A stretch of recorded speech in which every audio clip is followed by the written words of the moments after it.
ચાલો ખેડૂત મિત્રો, હવે ટુકડા ધારાનું જો ભૂલથી ઉલ્લંઘન થઈ જાય તો શું થાય? એટલે કે ટુકડો છે, દાખલા તરીકે બે ભાઈઓ છે, એને ભાગ પાડી નાખ્યા પરિણામે ટુકડો બન્યો, તો બહુ ચિંતા કરવાની જરૂર નથી. મૂળભૂત પરિસ્થિતિમાં જમીન પાછી લઈ જઈ શકાય.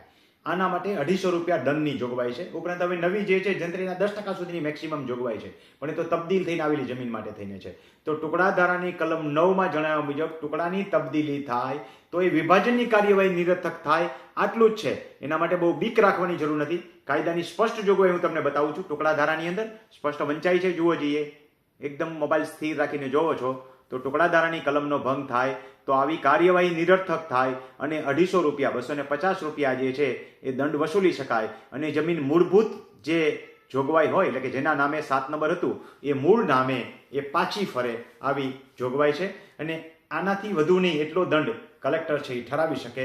દંડ ઉપરાંત મહેસૂલી રકમ જે છે વ્યસ્ત કરે, એટલે મહેસૂલ તો કેટલું હોય ભાઈ આવી રકમમાં, 50 પૈસા કે રૂપિયો માંડ હોય.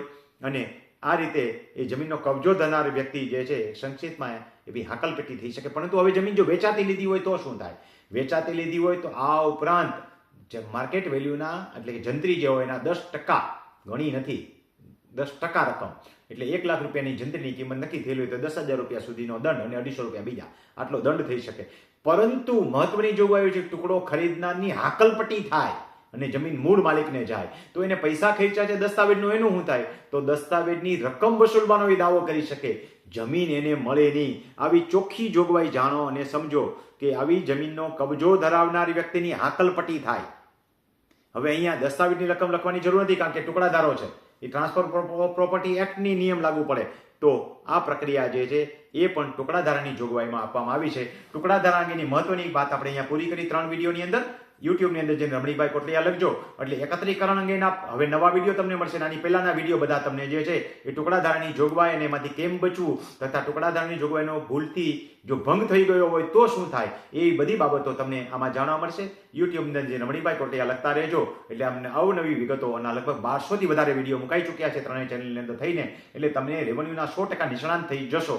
મારું જે સૂત્ર છે કે તમારી જમીનના એડવોકેટ્સ, એટલે કે વકીલ તમે જાતે બનો. તો આટલી માહિતી મેળવી લેશો તો તમને ભવિષ્યમાં કદી તકલીફ નહીં પડે. હજી નવી નવી માહિતી હું મૂકતો રહીશ, એ સાંભળતા રહેજો.